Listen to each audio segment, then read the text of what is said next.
tricky time of year because we always hear those warnings of a unique situation here. But for anybody considering going out on the ice, the temperatures change everything very quickly. Oh yeah. The rain today also did a number on the snowpack. Yeah, it was like a winter wonderland, and now it's you can see the grass. And it looked a little more spring-like today. Yeah. Temps up into the 30s and 40s too. There are still some little patchy areas of freezing rain, primarily into the Oxford Hills. And if your temperature, wherever you're at, is 32 or below and you're getting precip and it's falling and looks like rain, that's the spot where you're going to want to pay extra attention on roads, because that would be freezing rain, and it can be especially slick if it's freezing on contact onto things like roads, or maybe if you're walking on a sidewalk. So keep in mind that that is there, especially toward the Oxford Hills. A warm front is working through the state. That's in part why temperatures are into the 30s and 40s in some locations. And the cold front we were advertising with the wind behind it, that's still to the west of here. That will march through tonight, and behind it, those winds are going to ramp up.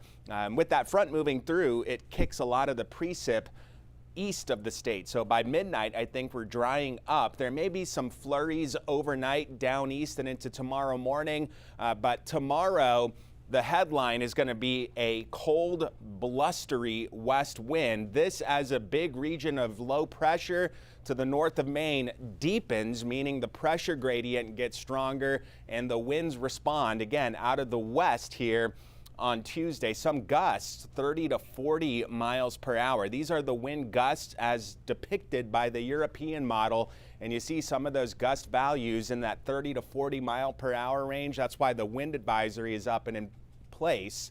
Tomorrow, by Wednesday morning, winds settle down, and I'm going to go back to the pressure map because that will be in response to this low moving up toward the Hudson Bay. So it gets away from us, the winds relax, but I want to keep talking about this low because it's circulating counterclockwise, and another lobe of energy works our way into New Year's Eve and day, and that upper level lift should be enough to coax a few flakes out of the atmosphere. So New Year's Eve and early morning New Year's Day, there may be some snow flying around, and then it clears up into Thursday, Friday. New Year's Eve looks chilly. If you're out, teens and low 20s with some snow floating around. I don't think it really, at this point, anyone gets over an inch, probably just a coating, but still some festive flakes out there. And then the upper level pattern will be set up in such a way where that low pressure you keep talking about doesn't leave us.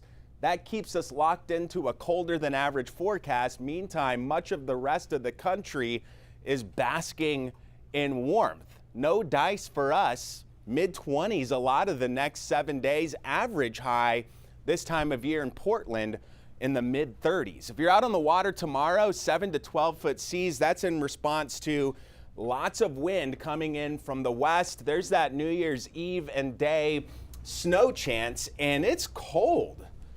As we head into the first few days and weekend of the new year, talking single digits overnight.